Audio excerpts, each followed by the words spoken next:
നമസ്കാരം. ഹെർബൽ വണ്ടേഴ്സിലേക്ക് എല്ലാവർക്കും സ്വാഗതം. ഞാൻ ഡോക്ടർ ലക്ഷ്മി മോഹൻ.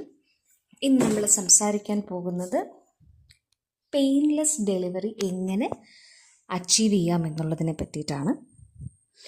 ഇപ്പോൾ ഈ ഒരാഴ്ച 2 ആഴ്ച കാലമായിട്ട് സോഷ്യൽ മീഡിയയിലെമ്പാടും വളരെയധികം ആഘോഷിക്കപ്പെടുന്ന, ചർച്ച ചെയ്യപ്പെട്ടുകൊണ്ടിരിക്കുന്ന ഒന്നാണ് പ്രസവം. അപ്പോൾ ധാരാളം പേർക്ക് ധാരാളം സംശയങ്ങളും അതുപോലെ തന്നെ എങ്ങനെ ഒരു പെയിൻലെസ് ഡെലിവറി അച്ചീവ് ചെയ്യാം എന്നുള്ളതിനെ പറ്റിയിട്ടൊക്കെയുള്ള ചർച്ചകളും വളരെ കാര്യമായി തന്നെ പുരോഗമിച്ചു കൊണ്ടിരിക്കുന്ന ഈ ഒരു വേളയിൽ ആയുർവേദ ചര്യപ്രകാരം എങ്ങനെ വേദനരഹിതമായിട്ടുള്ള സുഖപ്രസവം അച്ചീവ് ചെയ്യാൻ സാധിക്കും എന്നുള്ളതിനെ പറ്റിയിട്ടൊന്ന് സംസാരിക്കണമെന്ന് തോന്നി. അപ്പോൾ ഡെലിവറി എന്ന് പറയുമ്പോൾ അതിന് കുറച്ചധികം സ്റ്റേജസ് ഉണ്ട്. അതിൻ്റെ നോർമൽസി എത്രത്തോളമാണോ, എങ്ങനെയൊക്കെയാണോ, കോംപ്ലിക്കേഷൻ ഇല്ലായ്മ അത് ഏത് രീതിയിലാണോ ഒരു സ്ത്രീയിൽ പ്രകടമായിരിക്കുന്നത്, അതിനെല്ലാം അനുസരിച്ചായിരിക്കും ഈ ഡെലിവറി നോർമലാണോ സി സെക്ഷൻ ആണോ എന്നെല്ലാം നിർണ്ണയിക്കപ്പെടുന്നത്. എപ്പോഴും സി സെക്ഷൻ ഒരു എമർജൻസി അല്ലെങ്കിൽ അമ്മയുടെയും കുഞ്ഞിൻ്റെയും ജീവൻ രക്ഷിക്കുക എന്നുള്ള ഘട്ടത്തിലൊക്കെയാണ് ഡോക്ടേഴ്സ് തിരഞ്ഞെടുക്കുക. എപ്പോഴും പ്രാഥമികമായി നോർമൽ ഡെലിവറി തന്നെയായിരിക്കും എപ്പോഴും ഡോക്ടർമാർ പ്രിഫർ ചെയ്യുന്നതും. പൊതുവെയുള്ള ഒരു മിസ്കൺസെപ്ഷനാണ് അല്ലെങ്കിൽ ഒരു തെറ്റിദ്ധാരണയാണ് സി സെക്ഷൻ ഡെലിവറി പെയിൻലെസ് ആണ് എന്നുള്ളത്. വളരെ തെറ്റായ ഒരു ചിന്താഗതിയാണത്. നോർമൽ ഡെലിവറിക്ക് ആ പ്രോസസ്സ് നടന്നുകൊണ്ടിരിക്കുമ്പോഴുള്ള തീവ്രമായ വേദനയും അതിനുശേഷം 2-3 വീക്സ് കൊണ്ടുള്ള സ്റ്റിച്ചിൻ്റെയൊക്കെയുള്ളൊരു ബുദ്ധിമുട്ടുകളും കാര്യങ്ങളും ഒഴിച്ചാൽ സി സെക്ഷൻ ഡെലിവറി പ്രോസസ്സിൽ പ്രൊസീജിയറിൽ പെയിൻലെസ് ആയി നിങ്ങൾക്ക് തോന്നാം. പക്ഷേ അനസ്തേഷ്യ എല്ലാം വിട്ട് കഴിയുമ്പോൾ, അതിൻ്റെ ഇഫക്റ്റ് എല്ലാം മാറിക്കഴിയുമ്പോൾ വളരെയധികം പെയിൻഫുൾ ആയിരിക്കും സി സെക്ഷൻ ഡെലിവറി. അപ്പോൾ അത് ഏകദേശം 6 വീക്സ് വരെ അതിൻ്റെ മുറിവുകൾ ഉണങ്ങാനായിട്ടുള്ള സമയവും എടുക്കും. അപ്പോഴെപ്പോഴും ചിന്തിക്കാനുള്ളത് നോർമൽ ഡെലിവറിനെ കുറിച്ച് തന്നെ ആയിരിക്കണം. അപ്പോൾ വുമൻ്റെ ഏജ്, ഹെൽത്ത് ഫാക്ടർ എല്ലാം നോർമൽ ഡെലിവറിക്ക് കാരണമാകുന്ന ഓരോ ഘടകങ്ങളാണ്. 30 ഇയേഴ്സിന് ശേഷമാണ് ഒരു വുമൻ്റെ ലൈഫിലെ ഓവേറിയൻ റിസർവ് അല്ലെങ്കിൽ ഓവേറിയുടെ ക്വാളിറ്റി അല്പാൽപമായി കുറഞ്ഞു തുടങ്ങുന്നത് എന്ന് പല പഠനങ്ങളും പറയുന്നുണ്ട്. അപ്പോൾ ഏറ്റവും നല്ലൊരു ഹെൽത്തി പ്രഗ്നൻസി അച്ചീവ് ചെയ്യാൻ വേണ്ടിയിട്ട് ബോഡി ആണെങ്കിലും വളരെ ഹെൽത്തി ആയിട്ടിരിക്കുന്ന ഒരു സമയമായിരിക്കും 20s എന്ന് പറയുന്നത്. അപ്പോൾ ആ ഒരു സമയത്ത് പ്രഗ്നൻസി അച്ചീവ് ചെയ്യുകയാണെന്നുണ്ടെങ്കിൽ അമ്മയ്ക്ക് നോർമൽ ഡെലിവറി അച്ചീവ് ചെയ്യാനും അതുപോലെ തന്നെ കുഞ്ഞിൻ്റെ ആരോഗ്യത്തിനും എല്ലാം തന്നെ വളരെ നല്ലതായിട്ടാണ് പല പഠനങ്ങളും പറഞ്ഞു വരുന്നത്. 40 വയസ്സിനകത്തുള്ള ഡെലിവറി 30 to 40 ഇയേഴ്സിനുള്ള ആ ഒരു ഗ്യാപ്പിലുള്ള ഡെലിവറിയും സേഫാണ്, സേഫ് അല്ല എന്നല്ല. എന്നാലും ഏറ്റവും മികച്ചത് നമുക്ക് complications maximum, age related complications, അതുപോലെ ഓവറി റിലേറ്റഡ് ആയിട്ടുള്ള കാര്യങ്ങൾ, ഇങ്ങനെയുള്ള എല്ലാം ഹോർമോണൽ പ്രോബ്ലംസ്, സ്ട്രെസ്സൊക്കെ ഏകദേശം 30s 40s വളരെയധികം കൂടുതലായിരിക്കും. അത് റിലേറ്റഡ് ആയിട്ടുള്ള BP, ഇതൊക്കെ വളരെ മിനിമലായിട്ടിരിക്കുന്ന ഒരു ഏജ് എന്നുള്ള കൺസിഡറേഷനിലാണ് 20s is the best for achieving pregnancy എന്ന് പറയുന്നത്. അപ്പോൾ ഈ ഒരു ഏജ് ഒരു ഫാക്ടറാണ്. ലൈഫ് സ്റ്റൈലും ഡയറ്റും ഒരു ഫാക്ടറാണ്. എന്ത് രീതിയിലുള്ള ആഹാരമാണ് നിങ്ങൾ കഴിക്കുന്നത് എന്നതനുസരിച്ചായിരിക്കും നിങ്ങളുടെ ശരീരം പ്രവർത്തിക്കുന്നത്. അപ്പോൾ ജങ്ക് ഫുഡ്സും അങ്ങനെയുള്ള കാര്യങ്ങളൊക്കെയാണ് നിങ്ങൾ വളരെയധികം കൺസ്യൂം ചെയ്യുന്നത് എന്നുണ്ടെങ്കിൽ നിങ്ങളുടെ ആരോഗ്യം വഷളാവുകയാണ് ചെയ്യുക. അപ്പോൾ അത് അമ്മയ്ക്ക് മാത്രമല്ല ഗർഭസ്ഥ ശിശുവിനും ധാരാളം ഹെൽത്ത് ഇഷ്യൂസ് ഉണ്ടാവാൻ സാധ്യതയുള്ള ഒരു കാര്യം കൂടിയാണ്. അതുപോലെ തന്നെ PCODയുടെയും PCOSൻ്റെയും ഒക്കെ ഒരു അതിപ്രസരം കൗമാരക്കാരുടെ ഇടയിൽ ധാരാളമായി കണ്ടുവരുന്നുണ്ട്. പിന്നെയുള്ളതെന്ന് വെച്ചാൽ പ്രസവശേഷം മുലയൂട്ടാൻ വിസമ്മതിക്കുന്ന ധാരാളം അമ്മമാരെ കാണാൻ സാധിക്കും. മജോറിറ്റി ആളുകളും അങ്ങനെ ചിന്തിക്കാറില്ല. എന്നാലും ഇപ്പോൾ വിസമ്മതിക്കുന്ന അമ്മമാരുടെ എണ്ണവും കൂടുന്നതായി കണ്ടുവരുന്നുണ്ട്. അപ്പം അങ്ങനെയുള്ളവർക്ക് ബ്രസ്റ്റ് ക്യാൻസർ പോലെയുള്ള ബുദ്ധിമുട്ടുകളും വന്ന് കാണാറുണ്ട്. അതുപോലെയുള്ള സ്ത്രീകൾ നേരിടുന്ന ഏറ്റവും വലിയൊരു പ്രശ്നമാണ് ഫൈബ്രോയിഡ്. അപ്പം സമയം കൂടും തോറും, ഏജ് കൂടും തോറും ലൈഫ് സ്റ്റൈൽ മോഡിഫിക്കേഷൻ നിങ്ങൾ നടത്താത്തിടത്തോളം ഫൈബ്രോയിഡിൻ്റെയൊക്കെ ചാൻസ് വളരെയധികം കൂടുതലാണ്. സ്ട്രെസ്സും അതേപോലെ തന്നെ ലൈഫ് സ്റ്റൈലും കാരണം, സെഡൻറ്ററി ലൈഫ് സ്റ്റൈലും കാരണം മറ്റൊരു പ്രധാനപ്പെട്ട ഇഷ്യൂ ഉണ്ടാവുന്നത് തൈറോയിഡാണ്. തൈറോയിഡ് ഡിസോർഡർ കൊണ്ട് ധാരാളം മാനസികവും ശാരീരികവുമായിട്ടുള്ള ബുദ്ധിമുട്ടുകൾ വരാനുള്ള സാധ്യതയുമുണ്ട്. അപ്പോൾ പല പല ഘടകങ്ങൾ കണക്കിലെടുത്തുകൊണ്ടാണ് നമ്മളിപ്പോഴും നോർമൽ ഡെലിവറി എത്തുന്നത്. അപ്പോൾ ആയുർവേദപരമായിട്ട്, ആയുർവേദ സിദ്ധാന്തങ്ങളനുസരിച്ച്, നിയമാവലികളനുസരിച്ച് എന്തൊക്കെ കാര്യങ്ങൾ ചെയ്താൽ നമുക്ക് നോർമൽ ഡെലിവറി അച്ചീവ് ചെയ്യാം എന്നുള്ളതിനെ പറ്റിയിട്ടാണ് നമ്മൾ നോക്കാൻ പോകുന്നത്. ഇത്രയും നേരം ഒരു ഇൻട്രൊഡക്ഷൻ തന്നു എന്നേ ഉള്ളൂ. ഏറ്റവും പ്രധാനമായും നമ്മൾ ഒരു പ്രഗ്നൻസി അച്ചീവ് ചെയ്യുന്നതിന് മുന്നേ തന്നെ പ്രധാനമായും ശ്രദ്ധിക്കാനുള്ളത് ശരീരത്തിൻ്റെ ആരോഗ്യം തന്നെയാണ്. ഏത് രീതിയിലാണ് നമ്മൾ ഫുഡ് കഴിക്കുന്നത് എന്നുള്ളത് വളരെയധികം ഇമ്പോർട്ടൻ്റ് ആയിട്ടുള്ളൊരു കാര്യമാണ്. കാരണം നമ്മൾ കഴിക്കുന്ന ആഹാരത്തിൽ നിന്ന് ആവശ്യത്തിന് അയൺ, അതുപോലെ തന്നെ കാൽഷ്യം, മറ്റ് വൈറ്റമിൻസും മിനറൽസും എല്ലാം കൃത്യമായ അനുപാതത്തിൽ കിട്ടുന്നുണ്ട് എന്ന് ഉറപ്പാക്കണം.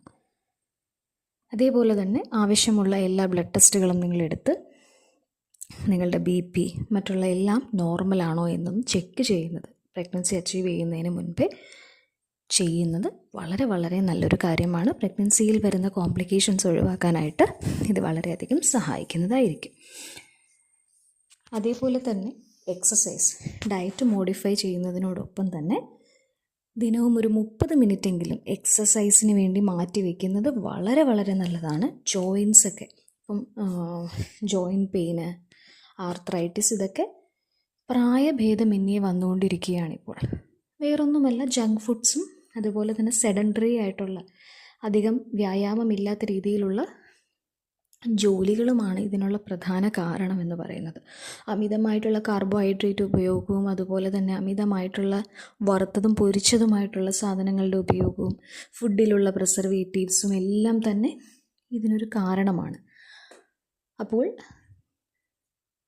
ജോയിൻസൊക്കെ നോർമൽ ഡെലിവറി സമയത്ത് പ്രത്യേകിച്ച് ഇടുപ്പിലൊക്കെ ലൂസൻഡ് ആവാറുണ്ട്.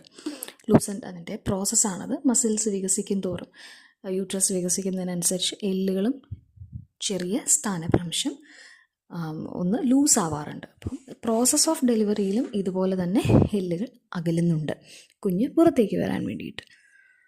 അപ്പോൾ ഇതിനെല്ലാം എല്ലുകളുടെ ആരോഗ്യം വളരെയധികം ഇമ്പോർട്ടൻ്റ് ആണ് എന്നാണ് പറഞ്ഞു വരുന്നത്. അപ്പോൾ അതിനൊക്കെ വളരെയധികം നോർമൽ ഡെലിവറിക്ക് സഹായിക്കുന്ന ഒന്നാണ്. നമ്മൾ എക്സസൈസ് ചെയ്യുന്ന ഒരു ബോഡിയാണെന്നുണ്ടെങ്കിൽ ഇതൊക്കെ അച്ചീവ് ചെയ്യാൻ വളരെ ബുദ്ധിമുട്ടില്ലാതെ തന്നെ ഈസി ആയിട്ട് അച്ചീവ് ചെയ്യാൻ സാധിക്കുമെന്നുള്ളതാണ്. അല്ലാത്ത പക്ഷം ബോഡി പെയിൻ വളരെ നന്നായിട്ട് തന്നെ ഡെലിവറി കഴിഞ്ഞ ശേഷമൊക്കെ നല്ല ബോഡി പെയിൻ ആയിരിക്കും. അപ്പോൾ അതുപോലെ തന്നെ ഓൺഗോയിങ് പ്രഗ്നൻസിയിലും ഇതേപോലെ തന്നെ വയറിൻ്റെ മസിൽസും നടുവിൻ്റെ ഭാഗത്തുമൊക്കെ പ്രഷർ അനുഭവപ്പെടുന്നത് കൊണ്ട് നല്ല നടുവേദനയും കാലുവേദനയും കാലിന് നീരും കാഫ് മസിൽസിനൊക്കെ ഇപ്പം നമുക്ക് കുനിയ പോലും ചെയ്യാൻ നമുക്ക് സാധിക്കുന്ന ഒരു അവസ്ഥ ആയിരിക്കത്തില്ല ഒരു 4 months ഒക്കെ കഴിഞ്ഞ് കഴിഞ്ഞാൽ. അപ്പം എക്സസൈസിൻ്റെ ഒരു ആവശ്യകത ശരിക്കും മനസ്സിലാക്കുന്നത് തന്നെ പലരും ഒരു 6 months ഒക്കെ ആകുമ്പോഴായിരിക്കും. അപ്പോൾ പരസഹായമില്ലാതെ ഒന്ന് കാൽപാദം കാഫൊക്കെ ഒന്ന് മസാജ് ചെയ്യാൻ പോലും ബുദ്ധിമുട്ടുണ്ടാവുന്നൊരു സമയമായിരിക്കും. അപ്പോൾ ആദ്യം മുതലേ പ്രഗ്നൻസി അച്ചീവ് ചെയ്യുന്നതിന് മുൻപേ തന്നെ നിങ്ങളുടെ ബോഡി എക്സസൈസ് ചെയ്ത് വളരെ നല്ല രീതിയിൽ കൊണ്ടുവരികയാണെന്നുണ്ടെങ്കിൽ പ്രഗ്നൻസി ത്രൂ ഔട്ട് പ്രഗ്നൻസി നിങ്ങൾക്ക് വളരെ ഫ്ലെക്സിബിൾ ആയിട്ടുള്ള പെയിൻലെസ് ആയിട്ടുള്ളൊരു ബോഡി അത് നിങ്ങൾക്ക് സംരക്ഷിക്കാൻ സാധിക്കും. അപ്പോൾ എക്സസൈസ് വളരെയധികം ഇമ്പോർട്ടൻ്റ് ആയിട്ടുള്ളൊരു കാര്യമാണ്. ഏതൊക്കെ എക്സസൈസുകളാണ് ചെയ്യാൻ സാധിക്കുക? ബ്രിസ്ക് വാക്ക് എല്ലാ ദിവസവും നിങ്ങൾ കുറച്ച് നേരം അത് മൈൻഡ് ഫ്രീ ആയിട്ട് നടക്കാൻ ശ്രദ്ധിക്കുക. അപ്പോഴാണ് നമ്മളെ മനസ്സും ശരീരവും ഒരേ രീതിയിൽ തന്നെ പ്രവർത്തിച്ചാൽ മാത്രമാണ് സന്തോഷമുള്ള ഹോർമോൺസ് നമ്മുടെ ശരീരത്തിൽ പ്രവർത്തിപ്പിക്കുക. അപ്പോൾ നമ്മൾ സ്ട്രെസ്സോടുകൂടി കുറേ ഓടി നടക്കുന്നത് കൊണ്ട്, അല്ലെങ്കിൽ കുറേ സ്റ്റെപ്പ് കയറിയത് കൊണ്ട്, കുറേ നടന്നത് കൊണ്ടൊന്നും ആരോഗ്യകരമായ ബെനിഫിറ്റ്സ് ഉണ്ടാവുന്നില്ല. അപ്പോൾ നിങ്ങൾ വളരെ കാമായിട്ട് മൈൻഡ്ഫുള്ളായിട്ട് 30 മിനിറ്റ് അതിനു വേണ്ടി ഒന്ന് മാറ്റി വയ്ക്കാൻ ശ്രദ്ധിക്കണം. ഏറ്റവും വളരെ നല്ല ഒരു എക്സസൈസ് എന്ന് പറഞ്ഞു തരാനുള്ളത് യോഗാസനങ്ങൾ തന്നെയാണ്. ഇന്നിപ്പോൾ സോഷ്യൽ മീഡിയയിൽ, യൂട്യൂബിലൊക്കെ ധാരാളം നല്ല ഒത്തൻറ്റിക് ആയിട്ടുള്ള യോഗ ക്ലാസ്സുകളുണ്ട്. അപ്പോൾ അതൊക്കെ ഒന്ന് എക്സ്പ്ലോർ ചെയ്ത് കഴിഞ്ഞാൽ നല്ല നല്ല ആസനങ്ങൾ നിങ്ങൾക്ക് പഠിക്കാൻ സാധിക്കും. അപ്പോൾ അതിൽ വളരെ ബെനഫിഷ്യലായിട്ടുള്ള പ്രഗ്നൻസിക്ക് മുൻപും പ്രഗ്നൻസിയുടെ ടൈമിലും ഡെലിവറി വരെയും നിങ്ങൾക്ക് ചെയ്യാൻ പറ്റുന്ന എക്സസൈസുകളുടെ കുറച്ച് പേരുകൾ ഞാൻ പറഞ്ഞുതരാം. അത് നോട്ട് ചെയ്ത് വെച്ചിട്ട് യൂട്യൂബിൽ നിങ്ങൾക്ക് നോക്കി അത് പ്രാക്ടീസ് ചെയ്യുന്നത് വളരെ നല്ലതായിരിക്കും. താടാസനം, വീരഭദ്രാസനം, മലാസനം, ബാലാസനം, ബദ്ധകോണാസനം, മാർജാരാസനം, ഭദ്രാസനം, പത്മാസനം, ശവാസനം, വക്രാസനം, ത്രികോണാസനം, സൂര്യ നമസ്കാരം, പിന്നെ അനുലോമ വിലോമ പ്രാണായാമങ്ങളും വളരെ നല്ലതാണ്. ഇത് നിങ്ങളുടെ ഓക്സിജൻ ഇൻടേക്കിനെ മാത്രമല്ല, ഈ ഡെലിവറി സമയത്തുള്ള പെയിൻ മാനേജ്മെൻറ്റിന് വരെ സഹായിക്കുന്ന ഒന്നാണ് പ്രാണായാമം.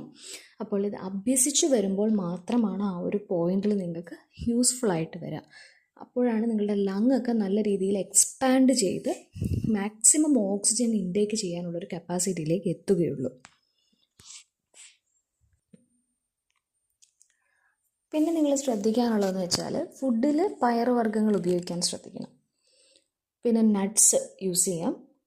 നട്ട്സിൽ നമുക്ക് സാധാരണ നമ്മളുടെ നാട്ടിൽ അവൈലബിൾ ആയിട്ടുള്ള നട്ട്സ്, നല്ല ക്വാളിറ്റിയുള്ള നട്ട്സ് തന്നെ പ്രിഫർ ചെയ്യാൻ ശ്രദ്ധിക്കണം. ബദാം, പാസ്ത എന്നിവ കുറച്ച് കൂടുതലായി നിൽക്കുകയും കാഷ്യൂവിൻ്റെ അളവ് കുറച്ചിരിക്കുകയും ചെയ്യുന്നതാണ് ഏറ്റവും നല്ലത്. അപ്പോൾ ബദാം കഴിക്കുമ്പോൾ തലേദിവസം രാത്രി കുതിർത്തിയിട്ട് തോല് കളഞ്ഞ് രാവിലെ വെറും വയറ്റിൽ കഴിക്കാൻ ശ്രദ്ധിക്കണം. അതാണ് ഏറ്റവും ബെനഫിഷ്യൽ ആയിട്ടുള്ള ഒരു വഴിയെന്ന് പറയുന്നത്. ബദാം അതുപോലെ തന്നെ കഴിക്കുന്നത് ഈ പറയുന്നത് പോലുള്ള ഗുണം ലഭിക്കാനിടയാക്കില്ല. കുതിർത്തി തൊലി കളഞ്ഞ് കഴിക്കുന്നതാണ് ഏറ്റവും ഉത്തമമായിട്ടുള്ള രീതി.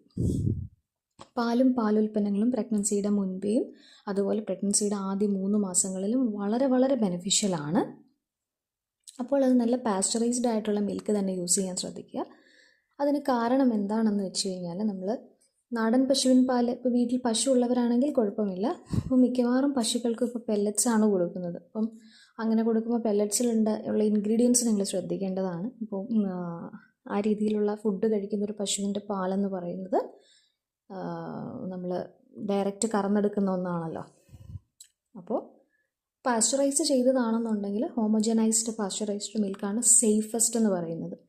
അപ്പോൾ ആ രീതിയിലുള്ള മിൽക്ക് നിങ്ങൾ ഉപയോഗിക്കുന്നത് കുറച്ചുകൂടെ സേഫ് ആയിരിക്കും. അതുകൊണ്ടാണ് അങ്ങനെ പറയാൻ കാരണം. നാടൻ പശുക്കളൊക്കെയാണ്, പുല്ല് കഴിച്ച് വളരുന്ന പശുക്കളാണെന്നുണ്ടെങ്കിൽ ധൈര്യമായിട്ട് പാല് കറന്നെടുത്തത് നമുക്ക് കൺസ്യൂം ചെയ്യാൻ സാധിക്കും. തിളപ്പിച്ച് ശേഷം തന്നെയാണ്. അപ്പോൾ വളരെ സേഫറായിരിക്കും ഈ ഒരു ക്വാളിറ്റി A1 മിൽക്ക് എന്ന് പറയുന്നത്. അപ്പോൾ തേന് വളരെ നല്ലതാണ്. നല്ല ക്വാളിറ്റിയുള്ള തേൻ തന്നെ ഉപയോഗിക്കാൻ ശ്രദ്ധിക്കണം. അത് കാട്ടുതേനോ ചെറുതേനോ ആണ് ഏറ്റവും നല്ലത്. ഭക്ഷണത്തിൽ ചോറിൻ്റെ അളവ് കുറയ്ക്കുകയും പച്ചക്കറികളുടെയും പയർവർഗ്ഗങ്ങളുടെയും ക്വാണ്ടിറ്റി കൂട്ടുകയും ചെയ്യുന്നതാണ് ഏറ്റവും നല്ലത്. ഇപ്പോൾ ചോറ് ഉപയോഗിക്കുമ്പോൾ എപ്പോഴും തവിടുള്ള അരി, ചുവന്ന അരി ഉപയോഗിക്കാൻ വേണ്ടിയിട്ട് ശ്രദ്ധിക്കുക. അത് മാർക്കറ്റിൽ ലഭിക്കുന്ന നല്ല അരി തന്നെ ഉപയോഗിക്കാൻ ശ്രദ്ധിക്കണം. കാരണം അരിയിലാണ് ഇപ്പോൾ പലതരത്തിലുള്ള പെസ്റ്റിസൈഡുകളും ഇപ്പോൾ തളിച്ചു വരുന്നുണ്ട്.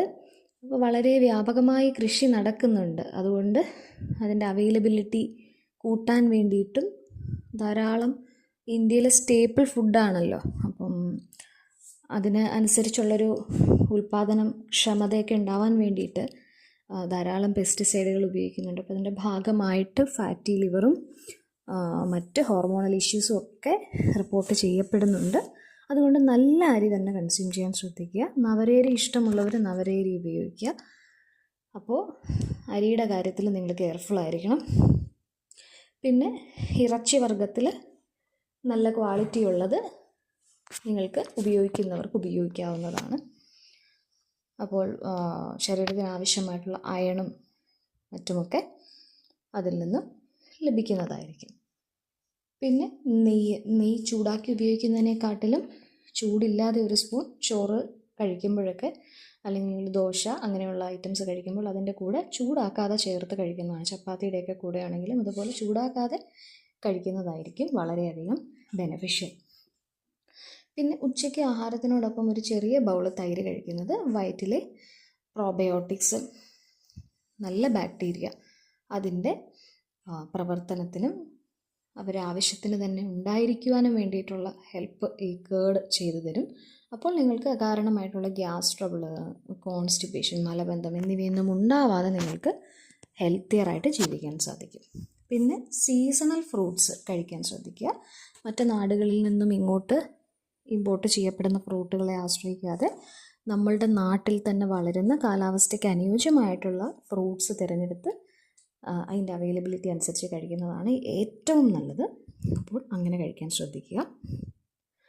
പിന്നെയുള്ള ഒന്നാണ് നമ്മുടെ പ്രഗ്നൻസി ടൈമിൽ ലേഡീസിന് പലതരത്തിലുള്ള ഭക്ഷണത്തോടുള്ള ആഗ്രഹങ്ങളും വരാറുണ്ട്. അപ്പോൾ അവരുടെ ശരീരത്തിലുള്ള എന്തെങ്കിലുമൊക്കെ മൂലകങ്ങളുടെ, ന്യൂട്രിയൻസിൻ്റെ അഭാവം മൂലമായിരിക്കാം ഇത്തരത്തിലുള്ള ആഗ്രഹങ്ങൾ വരുന്നതെന്നാണ് പല പഠനങ്ങളും പറയുന്നത്. അപ്പോൾ ചിലർക്കുണ്ട് ഐസ് കഴിക്കുക, മണ്ണ് തിന്നാൻ തോന്നുക, എന്നുള്ള ഒരു കണ്ടീഷനിലേക്ക് വരും.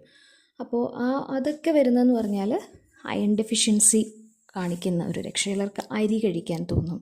അങ്ങനെയുള്ള പല പല കാര്യങ്ങളുണ്ട്. അപ്പം അതൊക്കെ ഒരു ഡെഫിഷ്യൻസിയുടെ ഭാഗമാണ്. അപ്പോൾ അതിന് നമ്മൾ സബ്സ്റ്റിറ്റ്യൂട്ട് ചെയ്ത് കൊടുക്കുക. ബ്ലഡ് ഉണ്ടാവാനുള്ള കാര്യങ്ങൾ കൊടുത്തുകൊണ്ടിരിക്കുക. പച്ചത്തേങ്ങ, അതുപോലെ ബീട്രൂട്ട്, മാതളപ്പഴം, ഈന്തപ്പഴം, ഇതൊക്കെ ആദ്യം 3 മാസങ്ങളിൽ ഈന്തപ്പഴം ധാരാളമായി കഴിക്കണമെന്നില്ല. ഒരു 5 മുതൽ 10 എണ്ണമൊക്കെ കഴിക്കാവുന്നതാണ്, ധൈര്യമായിട്ട് കഴിക്കാവുന്നതാണ്. മറ്റ് കോംപ്ലിക്കേഷൻസ് ഒന്നും ഇല്ല എന്നുണ്ടെങ്കിൽ. സെർവിക്കൽ ഇൻകോമ്പീറ്റൻസ് ഒക്കെ ഉള്ളവരാണെന്നുണ്ടെങ്കിൽ, അതായത് സ്റ്റിച്ചൊക്കെ ആവശ്യമുള്ള കണ്ടീഷനിലുള്ള സെർവിക്കൽ ലെങ്ത് ഒക്കെ കുറവുള്ളവരാണെന്നുണ്ടെങ്കിൽ അവർക്ക് കൺട്രാക്ഷൻസ് പെട്ടെന്ന് വരാതിരിക്കാൻ വേണ്ടിയിട്ടൊക്കെയാണ് ഇത്തരത്തിലുള്ള ഈന്തപ്പഴമൊക്കെ കുറച്ച് കഴിക്കാൻ വേണ്ടിയിട്ട് പറയുന്നത്. എന്നാലും കഴിക്കുന്നത് കൊണ്ട് യാതൊരു ദോഷങ്ങളും ഉണ്ടാവുന്നതുമില്ല. അപ്പോൾ ആ ആഗ്രഹങ്ങൾ, നമ്മൾ പറഞ്ഞു വന്നിട്ടുള്ള ഈ ആഗ്രഹങ്ങളുണ്ടല്ലോ, ആ ആഗ്രഹങ്ങൾ നിറവേറ്റി കൊടുക്കണം എന്ന് തന്നെയാണ് പറയുന്നത്. നിറവേറ്റി കൊടുക്കാതിരിക്കുമ്പോൾ അതൊരു വിഷമമായിട്ട് മനസ്സിൽ കിടക്കും. ആ വിഷമം അല്ലെങ്കിൽ സ്ട്രെസ്സ് കുഞ്ഞിൻ്റെ ഡെവലപ്മെൻറ്റിനെ ബാധിക്കാം. ഇങ്ങനെയൊക്കെയുള്ളൊരു കാരണങ്ങളുണ്ട്. അതുപോലെ ഹെൽത്തിയർ ഓപ്ഷൻസ് അല്ല എങ്കിൽ കൂടിയും ചെറിയ തോതിൽ അതൊക്കെ ഒന്ന് സാധിച്ചു കൊടുക്കാൻ വേണ്ടിയിട്ട് നമ്മൾ ശ്രദ്ധിക്കേണ്ടതാണ്. അല്ലെങ്കിൽ അവർക്ക് മനസ്സിലാവാൻ ഉള്ള ഒരു കഴിവുണ്ട് എന്നുണ്ടെങ്കിൽ മനസ്സിലാക്കി മറ്റ് ഹെൽത്തിയർ ഓപ്ഷൻസിലേക്ക് പോകുന്നതാണ് ഏറ്റവും ബെറ്റർ ആയിട്ടുള്ളത്. കാരണം കുഞ്ഞിൻ്റെ ബെനിഫിറ്റിനും കൂടി നോക്കിയിട്ട് അമ്മയ്ക്ക് ഇങ്ങനെ ചിന്തിച്ച് മാറാൻ സാധിക്കുന്നുണ്ടെങ്കിൽ വളരെ നല്ല ഓപ്ഷൻ അത് തന്നെ ആയിരിക്കും. അപ്പോൾ ഭക്ഷണശേഷം 10-30 മിനിറ്റ് പ്രഗ്നൻസി അച്ചീവ് ചെയ്തതിന് ശേഷം ഈ നടത്തം, ബ്രിസ്ക് വാക്ക് കണ്ടിന്യൂ ചെയ്യാൻ വേണ്ടിയിട്ട് ശ്രദ്ധിക്കണം. അപ്പോൾ ഈ യൂട്രസിൻ്റെ വികാസത്തിനനുസരിച്ച് ഡയഫ്രം മുകളിലേക്ക് വരുന്നത് കൊണ്ടും അത് ഫുഡ് പൈപ്പിന് ഉണ്ടാക്കുന്ന കംപ്രഷൻ കൊണ്ടുമൊക്കെ നെഞ്ചിരിച്ചിലുണ്ടാകാനുള്ള സാധ്യത വളരെയധികം കൂടുതലാണ്.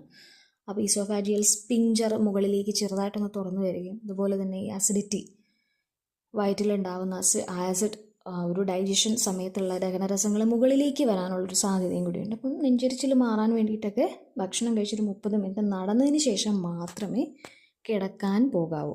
അപ്പോൾ ഭക്ഷണം കഴിഞ്ഞ ഉടനെ 1 മണിക്കൂറോളം കിടക്കാതിരിക്കുന്നതാണ് ഏറ്റവും നല്ലത്. ഇനി അഥവാ കിടക്കുകയാണെങ്കിലും തല എലിവേറ്റ് ചെയ്ത് വെച്ച് കുറച്ച് സമയം ഇരുന്നതിന് ശേഷം മാത്രം കിടക്കാൻ ശ്രദ്ധിക്കുക. അതും ഇടതുവശത്തേക്ക് ചെരിഞ്ഞ് കിടക്കാൻ ശ്രദ്ധിക്കുക.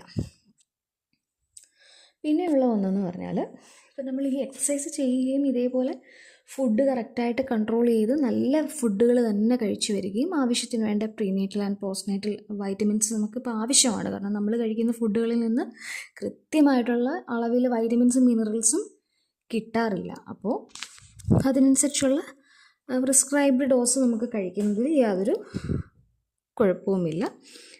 അപ്പം നമുക്ക് ഓൾട്ടർനേറ്റീവ്സ് ഉണ്ട്. അയണിനൊക്കെ ഞാൻ നമ്മളുടെ വീഡിയോയിൽ തന്നെ ചാനലിൽ ഇട്ടിട്ടുണ്ട്, മാതുളം ഗ്രസാനത്തെ പറ്റിയൊക്കെ ഇട്ടിട്ടുണ്ട്. അപ്പോഴതൊക്കെ അയൺ ആൻഡ് ഫോളിക് ആസിഡിന് പകരമായിട്ട് പ്രവർത്തിക്കുന്നതാണ്. ആയുർവേദിക് സിറപ്പുകളും ധാരാളം ഇതേപോലെ പ്രഗ്നൻസി ടൈമിൽ ഉപയോഗിക്കാനുള്ള മൾട്ടി വൈറ്റമിൻസ് ധാരാളമായിട്ടുണ്ട്. അപ്പോൾ അതൊക്കെ നിങ്ങൾക്കൊരു ആയുർവേദ ഡോക്ടറിനെ കൺസൾട്ട് ചെയ്ത് കഴിഞ്ഞാൽ വാങ്ങാൻ സാധിക്കും. അതേപോലെ പാലിൽ നിന്നും അതുപോലെ ഇളം വെയിൽ കൊള്ളുന്നത് വളരെ നല്ലതാണ്. വെയിലെന്ന് പറയുന്നത്, സൂര്യവെളിച്ചം എന്ന് പറയുന്നത് പ്രാണനാണ്, ഊർജ്ജമാണ്. അപ്പോൾ ആ ഒരു ഊർജ്ജം നമ്മളുടെ ശരീരത്തിൽ വൈറ്റമിൻ ഡി ആയിട്ട് മാത്രമല്ല, ശരീരത്തിൽ ധാരാളം രാസപ്രക്രിയകൾ രാവിലത്തെയും വൈകിട്ടത്തെയും ഇളം സൂര്യവെളിച്ചം നമുക്ക് പ്രദാനം ചെയ്യുന്നുണ്ട്. അപ്പോൾ ആ ഇളം വെയിൽ വയറിൽ ഏൽക്കുന്നതും വളരെ നല്ലതാണ്. ഇപ്പം അൾട്രാ വയലറ്റ് രശ്മികളുണ്ടല്ലോ, ആ രശ്മികളാണ് നമ്മളിപ്പം ആഫ്റ്റർ ഡെലിവറി മിക്കവാറും കുഞ്ഞുങ്ങൾക്കിപ്പം ജോണ്ടിസ്, ചെറിയ രീതിയിൽ ബിലിറുബിൻ സാധാരണമാണ്. ഇപ്പം ഈ ബ്ലഡ് ഇൻകോമ്പാറ്റിബിലിറ്റി ഒക്കെയുള്ള പേരൻസിൻ്റെ കുഞ്ഞുങ്ങളാണെങ്കിൽ തീർച്ചയായിട്ടും കുറച്ച് ടൈം എടുക്കും, ഒരു 5 days ഒക്കെ എടുക്കാറുണ്ട് അവർക്ക് ബിലിറുബിൻ്റെ ലെവലൊന്ന് കുറഞ്ഞു വരാൻ വേണ്ടിയിട്ട്. അപ്പം നമ്മൾ ഫോട്ടോ തെറാപ്പിയാണ് കൊടുക്കുക. ഈ ഫോട്ടോ തെറാപ്പിയിൽ ഉപയോഗിക്കുന്നതും അൾട്രാ വയലറ്റ് റേസ് ആണ്. അപ്പോൾ ഈ സൂര്യനിൽ നിന്നുള്ള, സൂര്യരശ്മിയിലുള്ള ഈ അൾട്രാ വയലറ്റ് പ്രകാശം നമ്മളുടെ ശരീരത്തിന് ആഗിരണം ചെയ്യാൻ പറ്റുന്നതാണ്. അപ്പോൾ ഈ സൂര്യവെളിച്ചം ഗർഭാശയത്തിലേക്ക്, കുട്ടിയുടെ അടുത്തേക്കും ഡയറക്റ്റായിട്ട് എത്തുന്നില്ല എന്ന് മാത്രമേ ഉള്ളൂ. പക്ഷേ അതിനൊരു സയൻറ്റിഫിക്കലി പ്രൂവൺ അല്ലാത്ത രീതിയിലൊരു ഇഫക്റ്റ് ഉണ്ട് എന്ന് തന്നെയാണ് നമുക്ക് കാണാൻ സാധിക്കുന്നത്. അതെല്ലാവർക്കും ആപ്ലിക്കബിൾ അല്ല, എന്നാലും വളരെ നല്ലതാണ് അത് ചെയ്യുന്നത് കൊണ്ട്. ഇപ്പോൾ വയറിലാണെങ്കിലും വെയിൽ കൊള്ളുകയും രാവിലത്തെയും വൈകിട്ടേയും സൂര്യപ്രകാശം പ്രഗ്നൻ്റ് ലേഡി അതൊന്ന് ഏൽക്കുകയും ചെയ്യുന്നത് വളരെ വളരെ ബെനഫിഷ്യൽ ആയിട്ടുള്ളൊരു കാര്യമാണ്. അപ്പോൾ അത് നിങ്ങൾക്ക് ചെയ്യാൻ ശ്രദ്ധിക്കുക. അപ്പം ആഫ്റ്റർ ഡെലിവറി കുഞ്ഞിനുള്ള ജോണ്ടിസ്, ഒരുപാട് പേർക്ക് അങ്ങനെ ജോണ്ടിസ് ഇല്ലാതെ കണ്ടിട്ടുണ്ട്. ചിലർക്ക് ഇതുപോലെ ഇൻകോമ്പാറ്റിബിലിറ്റി ഒക്കെ ഉള്ളവർക്ക് വരാറുമുണ്ട്. ABO ഇൻകോമ്പാറ്റിബിലിറ്റി ഒക്കെ ഉള്ളവർക്ക് വന്ന് കാണാറുമുണ്ട്. പക്ഷെ അല്ലാത്തവർക്കൊക്കെ വളരെ ബെനഫിഷ്യലായിട്ട് തന്നെയാണ് തോന്നിയിട്ടുള്ളത്. പ്രകാശത്തോടുള്ള കുഞ്ഞിൻ്റെ പ്രതികരണശേഷിയൊക്കെ സൂര്യവെളിച്ചം അടിക്കുമ്പോൾ ആ വെട്ടം ഗർഭാശയത്തിൽ അറിയാൻ സാധിക്കും, കുഞ്ഞിനറിയാൻ സാധിക്കും. അപ്പോൾ അതൊക്കെ വളരെ നല്ലൊരു കാര്യമാണ്. റിഫ്ലെക്സസ് പഠിക്കാനും കുഞ്ഞിൻ്റെ മൂവ്മെൻറ്റ്സിനും എല്ലാം വളരെ നല്ലതാണ് ഔട്ട്ഡോറിൽ കുറച്ച് സമയം സൂര്യപ്രകാശം കൊള്ളുക എന്നുള്ളത്. പിന്നെയുള്ളൊരു കൺസേണിനെ പറ്റിയിട്ട് പറയാം, സ്ട്രെച്ച് മാർക്സ്. പ്രഗ്നൻസിയുടെ അതിൻ്റെ ഓരോ അവസ്ഥകളിലും, ഓരോ സ്റ്റേജസിലും സ്ട്രെച്ച് മാർക്സ് നോർമലാണ്. തൈസിലും അതുപോലെ തന്നെ ലോവർ അബ്ഡോമിനിലും ഒക്കെ ആയിട്ട്, കാലിലും കാഫ് മസിലിൻ്റെ ബാക്കിലും ഒക്കെ നമുക്ക് കാണാൻ സാധിക്കും ഈ ഒരു സ്ട്രെച്ച് മാർക്സ്. ചിലത് വളരെ ഡീപ്പായിട്ടുള്ള കളറിലായിരിക്കും. ഇപ്പോൾ സ്ട്രെച്ച് മാർക്കിനെ പറ്റി വളരെ വിശദമായിട്ടൊരു വീഡിയോ നമ്മളെ ചാനലിലുണ്ട്, കാണാത്തവരതൊന്ന് കാണുക. അപ്പോൾ ഏതൊക്കെ ഓയിൽസാണ് അതിന് യൂസ് ചെയ്യാൻ പറ്റുക എന്നുള്ളതൊക്കെ വളരെ വിശദമായിട്ട് തന്നെ ഞാൻ പറഞ്ഞിട്ടുണ്ട്. അപ്പോൾ അത് യൂസ് ചെയ്യാവുന്നതാണ്. അപ്പോൾ ഇത് പ്രഗ്നൻസി അച്ചീവ് ചെയ്യുന്നതിന് മുന്നേ തന്നെ ചെയ്തു തുടങ്ങുകയാണെന്നുണ്ടെങ്കിൽ നിങ്ങളുടെ സ്കിൻ വളരെയധികം ഹെൽത്തി ആയിട്ടിരിക്കും, മോയ്സ്ചറൈസ്ഡ് ആയിരിക്കും. അപ്പോൾ സ്ട്രെച്ച് മാർക്സിൻ്റെ തീവ്രത വളരെ കുറവായിരിക്കും. ഇച്ചിങ്ങും അതുമൂലമുള്ള പ്രശ്നങ്ങളും എല്ലാം തന്നെ ചിലർക്ക് ഉണ്ടാവുക പോലും ഇല്ല. അപ്പോൾ അതൊന്ന് ശ്രദ്ധിക്കുന്നത് വളരെ നല്ലതായിരിക്കും. പിന്നെ പിഗ്മെൻറ്റേഷൻ പ്രഗ്നൻസിയുടെ ഒരു ഭാഗമാണ് പിഗ്മെൻറ്റേഷൻ എന്ന് പറയുന്നത്. അപ്പോൾ അതിലുള്ള വളരെ ഇഫക്റ്റീവായിട്ടുള്ള ഫേസ് പാക്സ് അവൈലബിൾ ആണ്.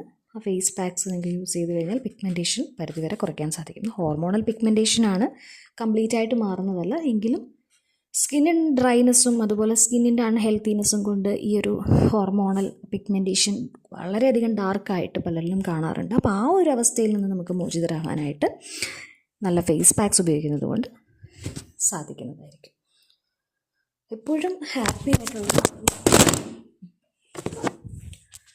ഉണ്ടായിരിക്കാൻ വേണ്ടിയിട്ട് ശ്രദ്ധിക്കേണ്ടതുമാണ്. അതേപോലെ തന്നെ ഗ്രീൻ സ്പ്രൗട്ട്സ്. ഇപ്പോൾ സ്പ്രൗട്ട്സ് കടകളിൽ ധാരാളമായിട്ട് കണ്ടുവരാറുണ്ട്.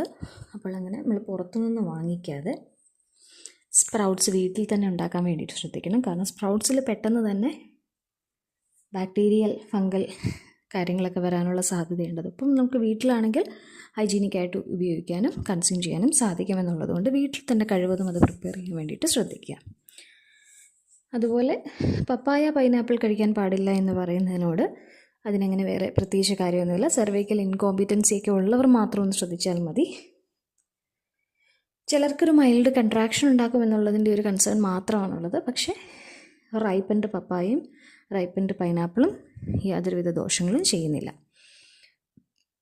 പിന്നെ ഞാനിപ്പോൾ പറഞ്ഞതുപോലെ തന്നെ മസിൽസിൻ്റെ സ്ട്രെങ്ത്, നമ്മൾ എക്സസൈസിൻ്റെ സമയം സംസാരിച്ചപ്പം പറഞ്ഞു മസിൽസിൻ്റെയും എല്ലുകളുടെയൊക്കെ ബലത്തിന് വേണ്ടിയിട്ട് നമ്മൾ എക്സസൈസ് ചെയ്യുന്നത്. അപ്പോൾ അതിനെ ഒന്ന് ബൂസ്റ്റപ്പ് ചെയ്യാൻ വേണ്ടിയിട്ട് ആ ഒരു സമയം തന്നെ പ്രഗ്നൻസി അച്ചീവ് ചെയ്യുന്നതിന് മുൻപേ തന്നെ അഭ്യംഗം ശീലിക്കുകയാണെന്നുണ്ടെങ്കിൽ അഭ്യംഗത്തിന് ഉപയോഗിക്കുക ബലാതൈലമോ ധന്വന്തര തൈലമോ ഉപയോഗിക്കാം. അപ്പോൾ മസിൽസിൻ്റെ സ്ട്രെങ്ത്തും എല്ലിൻ്റെ ബലത്തിനും എല്ലാം വളരെ നല്ലതാണ്. സ്കിന്നിൻ്റെ സ്ട്രെച്ചബിലിറ്റിക്കും എല്ലാത്തിനും നല്ലതാണ്. പെരിനിയൽ മസാജിനും ഈ എണ്ണകൾ ഉപയോഗിക്കാവുന്നതായിരിക്കും. അപ്പോൾ മാക്സിമം നിങ്ങൾക്ക് എപ്പിസിയോട്ടമിയുടെ ഒരു തീവ്രത കുറയ്ക്കാനൊക്കെ വളരെയധികം സാധിക്കും. പിന്നെയുള്ളത് ഫുട്ട് മസാജ്. ഇത് പ്രഗ്നൻസിക്ക് മുന്നേ തന്നെ ചെയ്യുന്നത് വളരെ നല്ലതായിരിക്കും. ഫുട്ട് മസാജ് നിങ്ങൾ വീട്ടിലാർക്കെങ്കിലും ഡ്യൂറിങ് പ്രഗ്നൻസി ചെയ്തു തരാൻ സാധിക്കുമെന്നുണ്ടെങ്കിൽ അത് വളരെ നല്ലതാണ്. പറ്റാത്തവർക്ക് ഇളം ചൂടുവെള്ളത്തിൽ കുറച്ച് ഉപ്പിട്ട് കാല് മുക്കി വെക്കുന്നത് വളരെ നല്ലതാണ്. ഒരു 20 മിനിറ്റ്സൊക്കെ മുക്കി വെച്ചാൽ മതിയാകും. വളരെ നല്ലൊരു കാര്യമായിരിക്കും അത്. അതുപോലെ തന്നെ ധാരാളമായിട്ട് ഓർഗാനിക് അല്ലാത്ത രീതിയിൽ, അതായത് കെമിക്കൽസ് ഉപയോഗിച്ചിട്ടുള്ള മേക്കപ്സ്, ലിപ്സ്റ്റിക്സ് ഇങ്ങനെയുള്ള കാര്യങ്ങൾ ഉപയോഗിക്കാതിരിക്കുന്നത് വളരെ നല്ലതാണ്. കാരണം അതിലൊക്കെ ലെഡിൻ്റെ അംശവും അതുപോലെ മെർക്കുറിയുടെ അംശമൊക്കെ ഉണ്ടെന്നുള്ളതൊക്കെ പല പോയിസൺസ് ഉണ്ട് എന്നുള്ളത് പല പഠന റിപ്പോർട്ടുകളിലും കാണാറുണ്ട്. അപ്പോൾ അതും ഈ പറഞ്ഞതുപോലെ തന്നെ കുഞ്ഞിൻ്റെ ആരോഗ്യത്തിന് ഫേവറബിൾ അല്ലാത്ത രീതിയിൽ കാണാറുണ്ട്. അപ്പോൾ അത് ലിമിറ്റ് ചെയ്ത് ഓർഗാനിക് മേക്കപ്സ് ഉപയോഗിക്കാൻ വേണ്ടിയിട്ട് ശ്രദ്ധിക്കുക. ടെൻഡർ കോക്കനട്ട് മീറ്റും വാട്ടറും കരിക്ക് കഴിക്കുന്നതും അതുപോലെ കരിക്കും വെള്ളം കുടിക്കുന്നതും വളരെ നല്ലതാണ്. പിന്നെ ഈ പറഞ്ഞതുപോലെ തന്നെ പെയിൻലെസ് ഡെലിവറി, അതിന് വേണ്ടിയിട്ട് ഏറ്റവും കൂടുതൽ നമ്മൾ പ്രിഫർ ചെയ്യുന്നത് സാധാരണ രീതിയിലുള്ള വേദന സംഹാരികളെ മാത്രമാണ്. ഈ ഒരു പ്രഗ്നൻസി ടൈമിൽ കുറുന്തോട്ടിയിട്ടിട്ടുള്ള പാൽക്കഞ്ഞി പണ്ട് കാലം മുതലേ അമ്മമാർ കൊടുക്കുന്നതൊരു കാര്യമാണ്. അത് വളരെ ഇഫക്റ്റീവാണ്. നമ്മളുടെ സ്കിന്നിനും മസിലിനും എല്ലിനും ഒക്കെ ബലം കൂടുതൽ കൊടുക്കുക, അതിനൊരു ആയാസം ഉണ്ടാകുമ്പോൾ അതിനെ സപ്പോർട്ട് ചെയ്യുക എന്നുള്ളത് തന്നെയാണ് ഈ കുറുന്തോട്ടി. പിന്നെ വാദം വളരെ കൂടിയിട്ടുള്ളൊരു സമയമായിരിക്കും പ്രഗ്നൻസി, അപ്പം അതുപോലെ ആഫ്റ്റർ ഡെലിവറി. അപ്പോൾ അതിനെയൊക്കെ നോർമലൈസ് ചെയ്യാനും ഈ കുറുന്തോട്ടിക്ക് ഒരു വലിയ കഴിവുണ്ട്. അപ്പോൾ ഇതൊക്കെ കഴിച്ച് ശീലിച്ച് വരുന്ന ഒരാളാണെന്നുണ്ടെങ്കിൽ വളരെ ഈസിയർ ആയിരിക്കും ഈ ഒരു പ്രോസസ്സ് എന്ന് പറയുന്നത്. അപ്പം ഈ ഒരു ഓയിൽ മസാജും എക്സസൈസും കൃത്യമായിട്ടുള്ള ഫുഡും കൃത്യമായിട്ടുള്ള നമ്മളുടെ സ്കാൻസൊക്കെ കറക്റ്റായിട്ട് ബ്ലഡ് ചെക്കപ്സൊക്കെ കറക്റ്റായിട്ട് നടത്തി അതിൽ എന്തെങ്കിലുമൊക്കെ എറേഴ്സ് ഉണ്ടെങ്കിൽ അതെല്ലാം കറക്റ്റ് ടൈമിൽ എല്ലാം കറക്റ്റാക്കി ഒക്കെ പോകുന്ന ഒരാൾക്ക് കൃത്യമായി നോർമൽ ഡെലിവറി അച്ചീവ് ചെയ്യാൻ സാധിക്കും. അപ്പോൾ ഈ പെയിൻ കുറയ്ക്കാനുള്ള മാർഗ്ഗങ്ങൾ തന്നെയാണ് ഇതെല്ലാം. ഈ എക്സസൈസൊക്കെ ചെയ്തു വന്നിരുന്ന ഒരാൾക്ക് സാധാരണ അനുഭവിക്കുന്നതിനേക്കാളും വളരെ മൈൽഡായിട്ടായിരിക്കും. ഒരുപാട് മണിക്കൂറുകൾ പെയിൻ ഇങ്ങനെ പെർസിസ്റ്റ് ചെയ്ത് നിൽക്കത്തില്ല ഇവർക്ക്. അപ്പം നിങ്ങളുടെ ബോഡി നിങ്ങൾ ഒരുക്കിയെടുക്കുക എന്നുള്ളതാണ് ഏറ്റവും ആദ്യം ചെയ്യേണ്ടത്. ഓവർ വെയ്റ്റ് ആളുകളൊക്കെ ആണെന്നുണ്ടെങ്കിൽ, ഓവർ വെയ്റ്റ് ഹൈ BMI ഒക്കെ ഉള്ള ആൾക്കാരാണെന്നുണ്ടെങ്കിൽ ആ വെയ്റ്റൊക്കെ കൺട്രോൾ ചെയ്തിട്ട് പ്രഗ്നൻസി അച്ചീവ് ചെയ്യുന്നതായിരിക്കും നോർമൽ ഡെലിവറിക്ക് ഏറ്റവും നല്ലത്. BP ഉള്ളവരാണെങ്കിൽ അതും വെയിറ്റ് കാരണമുള്ള BP ആണെന്നുണ്ടെങ്കിൽ വെയിറ്റ് കുറയ്ക്കുക, അല്ലാന്നുണ്ടെങ്കിൽ മെഡിസിൻ എടുത്ത് ആയുർവേദിക് മെഡിസിൻ ആണെന്നുണ്ടെങ്കിൽ സേഫായിട്ട് നിങ്ങൾക്ക് ഉപയോഗിക്കാം. അപ്പോൾ അതൊക്കെ കൺസൾട്ട് ചെയ്ത് മെഡിസിൻ എടുത്ത് നിങ്ങൾ BP ഒക്കെ നോർമലൈസ് ചെയ്യുകയാണെന്നുണ്ടെങ്കിൽ വളരെ ഹെൽപ്ഫുള്ളായിരിക്കും. അപ്പോൾ ഇപ്പോൾ എപ്പിഡ്യൂറൽ അനസ്തേഷ്യയൊക്കെ ഉണ്ട്. എപ്പിഡ്യൂറൽ എടുക്കുന്ന 90% ആളുകൾക്കും കുഴപ്പങ്ങളൊന്നുമില്ല. പക്ഷെ ഒരു 10% ആഫ്റ്റർ എപ്പിസിയോട്ടമിയുടെ എഫക്റ്റൊക്കെ കഴിഞ്ഞതിന് ശേഷം ശക്തമായിട്ടുള്ള നടുവേദനയും മറ്റ് കോംപ്ലിക്കേഷൻസും ഒക്കെ ഉണ്ടാവാറുണ്ട്. അപ്പോൾ അതൊക്കെ ഡിപ്പെൻസ് ആണ്. അപ്പോൾ ഈ ഒരു 1 അല്ലെങ്കിൽ ഒരു 2 hour ഒരു ഇൻറ്റൻസ് പെയിൻ മിക്കവാറും നല്ല രീതിയിലൊരു ബോഡി ഉള്ള ഒരാളാണെന്നുണ്ടെങ്കിൽ 1 hour മാത്രമേ ഉണ്ടാവുള്ളൂ മാക്സിമം. കോൺസിക്യൂട്ടീവ് പ്രഗ്നൻസികളിലാണെന്നുണ്ടെങ്കിൽ, അടുത്തടുത്തുള്ള മറ്റു പ്രസവങ്ങളിലാണെന്നുണ്ടെങ്കിൽ ഇതിൻ്റെ ദൈർഘ്യം കുറഞ്ഞാണ് വരിക, ഈ വേദനയുടെ ദൈർഘ്യം. ഇത് സ്ട്രോങ് കൺട്രാക്ഷൻ്റെ കാര്യമാണ് ഞാൻ പറയുന്നത്. അപ്പോൾ അങ്ങനെയാണെന്നുണ്ടെങ്കിൽ നിങ്ങൾക്ക് മറ്റ് എപ്പിഡ്യൂറലിൻ്റെ ഒന്നും സഹായമില്ലാതെ തന്നെ വളരെ നാച്ചുറലായിട്ട് അതിതീവ്രമായ വേദനയില്ലാത്ത പ്രസവം സാധ്യമാണ്. അപ്പോൾ ഈ ഒരു കുഞ്ഞിൻ്റെ വരവ് ഒന്ന് ഈസിയർ ആക്കാൻ വേണ്ടിയിട്ടാണ് എപ്പിസിയോട്ടമി അല്ലെങ്കിൽ വജൈനൽ ഏരിയയിലുള്ള ഒരു ലാറ്ററലായിട്ട് നമ്മൾ മീഡിയോ ലാറ്ററലായിട്ടാണ് കട്ട് ചെയ്യുന്നത്. അപ്പോൾ WHO പറയുന്നത് വളരെ അത്യാവശ്യമുള്ള ഘട്ടങ്ങളിൽ മാത്രം ചെയ്യാനുള്ളതാണ് ഈ എപ്പിസിയോട്ടമി എന്നാണ്.